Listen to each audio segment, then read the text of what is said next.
భాగంగానే మనం అసలు పాయింట్కి వద్దాం. అసలు అర్థమైందా రాజా? ఇప్పటికైనా అయ్యిందా? బాగా అయింది అనుకుంటున్నా. ఎందుకంటే ఇలాంటి మీరు మాట్లాడినటువంటి మాటలన్నిటికీ కూడా దూల తీరింది అనుకుంటున్నా.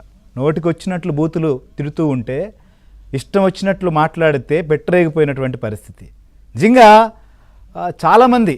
ఎందుకంటే నిన్న శివరాత్రి, మహాశివరాత్రి రోజున అందరూ గుళ్ళల్లో గోపురాల్లో జాగారాలు చేశారు. పాపం పోలీసులతో జాగారం చేయాల్సినటువంటి పరిస్థితి వచ్చిందబ్బా. అంతా ఏం చేద్దాం రాజా, చేసుకున్న వాళ్ళకి చేసుకున్నంత, తమరికి ఇలాంటి పరిస్థితి అందుకే వచ్చింది. మీరు ఒక రైటరు, అలానే చాలా మాటలు రాశారు, నటులు, చాలా గొప్ప డైలాగులు చెప్పినటువంటి వ్యక్తి. మీరు ఇష్టానురీతిగా మాట్లాడారు.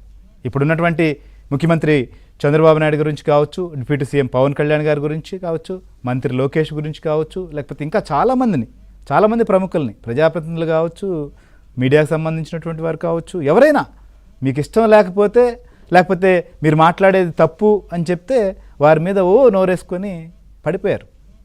ఇప్పుడు ఏమైంది?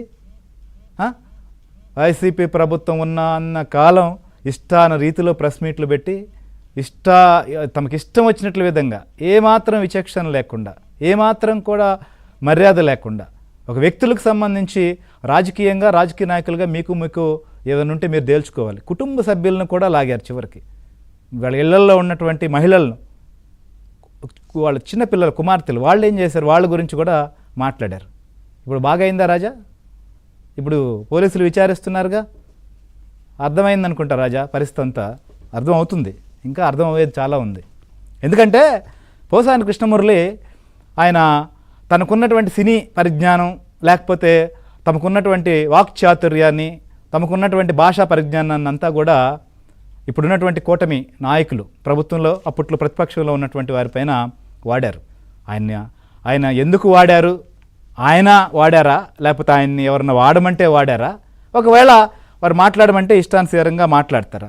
ఇవన్నీ మాట్లాడేసి చేయాల్సిందంతా చేసి పదవిని కూడా అనుభవించి నవంబర్లో అనుకుంటా, గత ఏడాది, నేను ఇంకెవరి మీద ఏమీ మాట్లాడను, నేను మారిపోయాను, నేను బుద్ధిమంతుల్లాగా ఉంటానని చెప్పారు. కానీ చాలా కేసులు నమోదయ్యాయి కదా ఆంధ్రప్రదేశ్లో. వాటన్నిటికీ సమాధానం చెప్పాలి కదా.